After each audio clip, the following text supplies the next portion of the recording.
Odin का 10 rings के लिए लड़ना और एवेंजर्स इन शेक्सपियरियन एरा सबके बारे में डिस्कस करेंगे आज के इस ब्रेकडाउन में। साथ ही मेरे कुछ वाइल्ड थ्योरीज के साथ स्वागत है सभी का गीक स्टेशन में। मेरा नाम है रॉय और इस वीडियो में हम ब्रेकडाउन करेंगे व्हाट इफ सीजन 2 के एपिसोड 7 और 8 के ईस्टर एग्स, थ्योरीज और चीजें जो तुमने मिस करी। तो बिना किसी देरी के शुरू करते हैं हमारे एपिसोड 7 से। इस एपिसोड का नाम था what if Hela found the 10 rings, which should have been what if Hela found the 10 rings bearer and learn new martial arts, क्योंकि इस एपिसोड में यही होता है। ओरिजिनल नाम सुन के लगा था कि हेला खुद 10 रिंग्स को कंट्रोल करेगी, मगर ऐसा कुछ नहीं था। एपिसोड शुरू होता है हेला और ओडिन की बैक स्टोरी से, जो वो थॉर रैग्नारॉक में एग्जीक्यूशनर को सुनाती है। मगर इस यूनिवर्स में जब वो ओडिन को अपोज करती है, ओडिन उसे अर्थ पे बैनिश कर देता है, just like Thor in Thor 1। As you know, Thor से पहले म्योल्निर हेला का वेपन था, तो सिमिलर टू थॉर रैग्नारॉक यहाँ हेला ओडिन की तरफ अपना म्योल्निर फेंकती है और उस मूवी की तरह ही ओडिन यहाँ म्योल्निर तोड़ देता है। Accept in that movie Thor हथौड़ा फेंकता और हेला तोड़ती है। सिमिलरली थॉर के जैसे ही ओडिन हेला की भी पावर्स ले लेता है और उसके हेलमेट को इंचैंट कर देता है with the words Whosoever wears this crown, should she know mercy, shall possess the power of Hela. जो कि डिफरेंट है थॉर से, जहां ओडिन बोलता है Whosoever holds this hammer, if he be worthy, shall possess the power of Thor. I wonder अगर Odin ने म्योल्निर तोड़ दिया यहाँ पे तो थॉर क्या यूज करेगा इस यूनिवर्स में। हेला का हेलमेट आगे गिरता है एंशिएंट चाइना में, एंड जस्ट लाइक थॉर यहाँ भी बारिश हो रही होती है जब हेला अपना हेलमेट लेने आती है। आई लाइक हाउ हेला जब नोटिस करती है कि वो मिडगार्ड में है और वो आसपास के लोगों को देख के उन्हीं की भाषा में उनसे बात करने लगती है, विच इज मैंड्रीन हियर। हाँ, मैंड्रीन सिर्फ कैरेक्टर का नाम नहीं है, लैंग्वेज का भी नाम है इन रियल वर्ल्ड। वेनवू से कन्फ्रंटेशन के बाद हेला अपना आइकॉनिक हेलमेट समन वाला पोज करती है, मगर हेलमेट आता ही नहीं है, जिसपे वेनवू अपने आदमियों को उसे पकड़ने को कहता है। तो वो जस्ट लाइक इन रैग्नारॉक अपने स्वॉर्ड समन करने की कोशिश करती है टू नो अवेल, मगर उसकी फाइटिंग स्पिरिट देख के मिस्टर वेनवू इंप्रेस हो जाते हैं, जिसपे वो अलाउ करता है हेला को कि वो अपना क्राउन उठा सकती है। And just like in Thor वो अपना हेलमेट उठा नहीं पाती और फिर उसे रियलाइज होता है कि ओडिन वाज नॉट जोकिंग। वेनवू उसे अपने फोर्ट में ले जाता है, जहां वेनवू हेला को उसके साथ लड़ने को मनाने की कोशिश करता है। भैया फंस गए बामुन की लड़की के चक्कर में।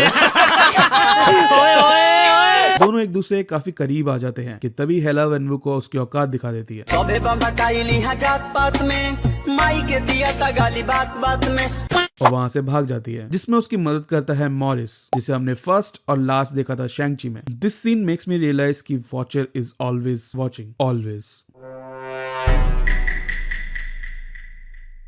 It's really interesting to see कि यहाँ पे वेनवू इज टॉकिंग अबाउट कि कैसे वो 10 रिंग्स से लोगों को प्रोटेक्ट करता है, कि उसको 10 रिंग्स गिफ्ट में मिली है जिसे वो दुनिया की मदद करता है। Bro thinks he is the chosen one. लेकिन मेन टाइमलाइन में इट वाज पोर्ट्रेट कि उसे 10 रिंग्स किसी क्रिएटर में मिली थी और वो उनका इस्तेमाल अच्छे काम करने की जगह दुनिया को कॉन्कर करने के लिए करता है। You see, every villain is a hero in their own story. Back to Hela, जिसे मॉरिस इंचैंटेड फॉरेस्ट से टालो लेके जाता है, जहाँ जाई नाम की एक एल्डर काउंसिल मेंबर पकड़ लेती है उसे और विलेज के सामने पेश करती है। Society when I discuss my hot takes. Society when I say Eternals and Shang-Chi are good movies. Society when I say Miss Marvel and She-Hulk are good shows. Society when I say No Way Home is overrated. Society when I... on first view तुम सोच रहे होगे कि ये शायद शैंग-ची की माँ हो सकती है, मगर नहीं। This is set thousands of years before the events of शैंग-ची, क्योंकि हेला को ओडिन ने जस्ट बैनिश करा है, which was already before the birth of Thor. And ये कंफर्म भी हो जाता है नेक्स्ट सीन में, जब हेला बताती है कि ओडिन फ्रिगा को डेट कर रहा है, जो कि थॉर की माँ है इन एमसीयू। एंड थॉर ही एंड गेम के अराउंड कुछ 1500 साल का था और शैंग-ची के इवेंट्स एंड गेम के कुछ महीने बाद के हैं। सो या, ये शैंग-ची की माँ नहीं है और ना ही उसकी मासी, बट मे बी उनकी पूर्वज हो सकती है। हाइमडल हेला को नहीं देख पाता उसके टालो में घुसने के बाद, क्योंकि टालो 9 रेल्म्स के अंदर आता ही नहीं है, इसलिए हेमडल की नजर वहां तक जा ही नहीं सकती। आई हैव अ थ्योरी जो कि मेरे इस सीजन को देखने के बाद ही बना है, दैट सजेस्ट टालो और जो एपिसोड 5 में हमने स्काई वर्ल्ड देखा था आर सेम प्लेसेस। दोनों सेम ही जगह है, क्योंकि फर्स्ट अर्थ नहीं है मगर अर्थ जैसे दिखते हैं। Second, nature based powers use करते हैं लोग। Third, unique animals and creatures. What do you think about this? Comment में बताओ मुझे। हेमडल ओडिन को बताता है कि वो हेला को देख नहीं पा रहा। ओडिन को भरोसा होता है कि ये लोग एक भगवान थोड़ी मार सकते हैं, जिसपे हेमडल ओडिन को 10 रिंग्स के बारे में बताता है and how it is capable of destroying a God, जिसको सुन के ओडिन की थोड़ी सी हालत तो खराब होती है, थोड़ी सी। हेला यहाँ पे मेस्मराइज होती है टालो की प्रैक्टिसेस सीखने के लिए। वो एयर बेंडिंग सीख के फूल पत्तियों की जगह चाकू उड़ाना चाहती है जिनमें आग लगी हो, जो वो आगे चल के यूज करती भी है। लेकिन करंटली वो फोकस किसी किसी भी चीज पे नहीं कर पाती एंड सारे टास्क खराब तरीके से करती है। जाई उससे सवाल करती है कि क्यों वो सीखना चाहती है ये सब, एंड इस कन्फ्रंटेशन के बाद हेला को खुद रियलाइज होता है कि उसे क्या चाहिए, क्या करना है, एंड दैट इज फ्रीडम। हेला को अपना बचपन याद आता है कि कैसे ओडिन ने फेनरिर को बांध के रख दिया था, क्योंकि एक प्रोफेसी के अकॉर्डिंग फेनरिर उसके लिए एक थ्रेट है और एक किंग को अपने थ्रेट्स को टेम करके रखना चाहिए ताकि वक्त आने पे वो उसके लिए लड़ सके। और ये सीन प्रूव करता है कि Odin believes Hela is a threat to him. इसीलिए जब उसे लगा कि हेला के एम्बिशंस ज्यादा बढ़ गए हैं तो उसने उसे बैनिश कर दिया। और अब हेला फाइनली तैयार होती है सब सीखने के लिए और सब मास्टर भी कर लेती है बहुत ही जल्द। एक दिन ओडिन अर्थ पे आ जाता है वेन्वू से 10 रिंग्स लेने, और हेला जब ये देखती है तो वो टालो से एक dragon shield,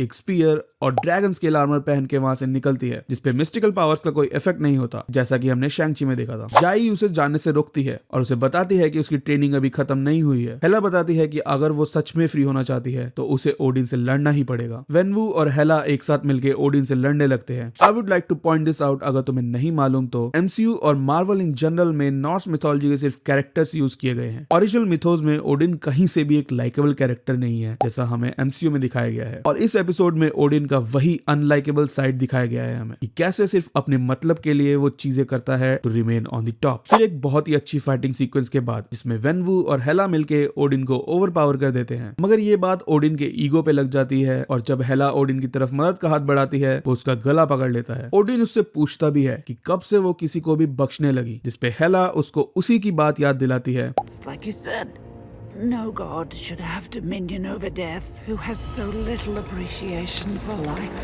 This act of kindness and mercy made her worthy again, और उसका हेलमेट उसके सर पे आके लग जाता है and she became not the goddess of death but the goddess of life। और ओडिन को डिथ्रोन करके वेन्वू के साथ मिलके 9 realms को फ्री करने में जुट जाती है। फॉर एग्जाम्पल थेनोस को ये लोग गमोरा के प्लेनेट पे ही रोक देते हैं, इससे पहले कि वो अपने इन्फिनिटी वॉर वाले प्लान को एग्जीक्यूट कर सके। ये वाला एपिसोड तो बहुत ही ज्यादा बढ़िया था एंड इस सीजन के शुरू होने से पहले जब लीक्स वगैरह आए थे मैं इसी एपिसोड के लिए ओवर द टॉप एक्साइटेड था, क्योंकि सुनने में ही काफी यूनिक लगता है and it didn't disappoint at all. पूरी सीरीज से मेरी बस यही एक शिकायत है कि इनफ टाइम नहीं मिल रहा एक स्टोरी को कंप्लीट करने के लिए, मगर ये एपिसोड उनमें से है जिसकी स्टोरी मुझे कंप्लीट लगी। इसी तरह तुम भी यूनिक बन सकते हो इस वीडियो को लाइक करके और इस चैनल को कंप्लीट कर सकते हो सब्सक्राइब करके। Next up episode number 8। ये एपिसोड बेस्ड है 2003 में आई नील गेमन की मार्वल 1602 पे। इसका नाम है what if the Avengers assembled in 1602। जैसे तुम्हें नाम से ही लग रहा है ये एपिसोड वही है, Avengers but in Elizabethan era. ये एपिसोड हमारा कनेक्ट है एपिसोड 5 से, जिसका ब्रेकडाउन हमने किया था इस वीडियो में, which you can check it out ऊपर आई बटन से और डिस्क्रिप्शन में दिए गए लिंक से, और डिस्क्रिप्शन में भी तुम्हें इस सीजन का पूरा प्लेलिस्ट का लिंक मिल जाएगा। Back to the episode. Captain Carter को एपिसोड 5 से स्कारलेट विच इस यूनिवर्स में ले आती है निक फ्यूरी और थॉर के कहने पे to protect queen Hela, just like some isekai animes, क्योंकि ये रियलिटी खुद में ही कोलैप्स हो रही है, which means it's dying and out of nowhere ये रिप्स खुल रहे हैं which sucks people,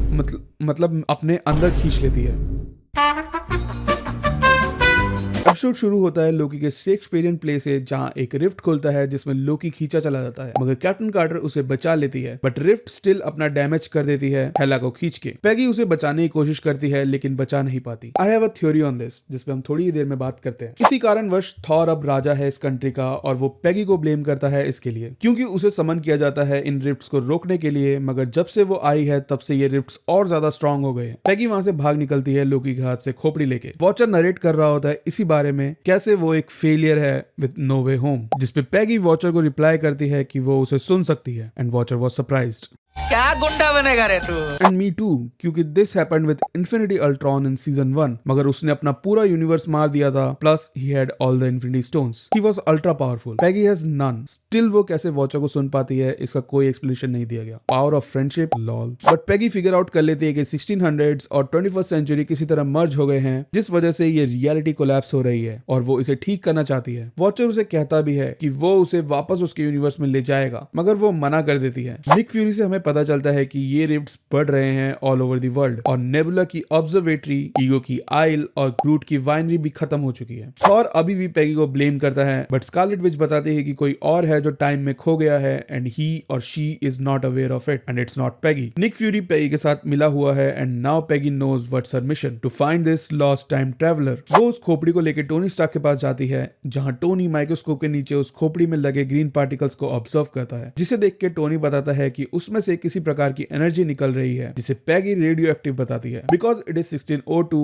ये सब साइंटिफिक डिस्कवरीज अभी हुई ही नहीं है और टोनी को ये सब मेड अप वर्ड्स लगते हैं, मगर ही लाइक्स इट क्योंकि वो एक इन्वेंटर है। पैगी टोनी को बताती है कि उसे एक डिवाइस बनाना है जिससे वो उस टाइम ट्रेवलर को ढूंढ सके, जिसपे टोनी उसे बताता है कि उन्हें एक बहुत ही पावरफुल पावर सोर्स चाहिए क्योंकि अभी आर्क रिएक्टर यहाँ एग्जिस्ट ही नहीं करता। By the way Tony likes the word arc reactor too. और टोनी बताता है कि थॉर का सेप्टर 1000 शिप्स को प्रोपेल कर सकता है और उन्हें वो चुराना होगा। मेन लाइन एमसीयू में इस सेप्टर में माइंड स्टोन लगा होता है, मगर इस यूनिवर्स में इट्स टाइम स्टोन। लोकी अपने कैरेज में विलियम शेक्सपियर की बात कर रहा होता है और उसके प्ले ओथेलो के बारे में, जहाँ एकदम से उसके कैरेज के सामने एक तीर आके लगता है, which makes you think it's Hawkeye but it's not. ये होता है बकी, जिसके साथ स्कॉट लैंग, एंटमैन और स्टीव रॉजर्स भी होते हैं, जो कि यहाँ रॉजर हुड के नाम से जाना जाता है, which is a subtle nod to Robin Hood. वो लोग लोकी को लूट ही रहे होते हैं कि तभी पैगी वहां आ जाती है और स्टीव कंफ्यूज हो जाता है क्योंकि उसकी पैगी मर चुकी है इस दुनिया में, जिसपे पैगी खुश होती है और लोकी भाग निकलता है। पैगी स्टीव को उनके हाइडआउट में जाके बताती है कि उन्हें सेप्टर चुराना है। स्टीव पैगी को उसके अपने वर्ल्ड के स्टीव के बारे में पूछती है, मगर just like captain America at the end of the end game, वो ये रिप्लाई देती है।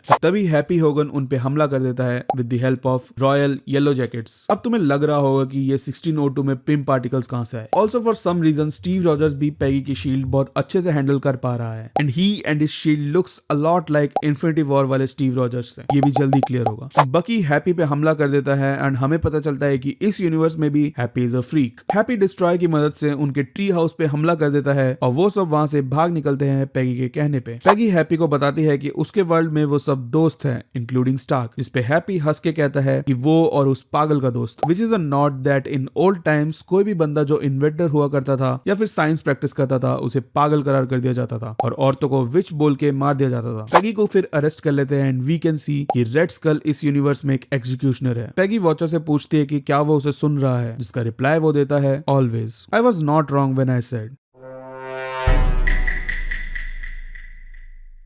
वॉचर बताता है कि जब कोई यूनिवर्स खत्म होने वाला होता है वो क्लियरली नहीं देख पाता what's going to happen next और पैगी से कुछ सवाल करता है, जिसका पैगी रिप्लाई करती है, What if?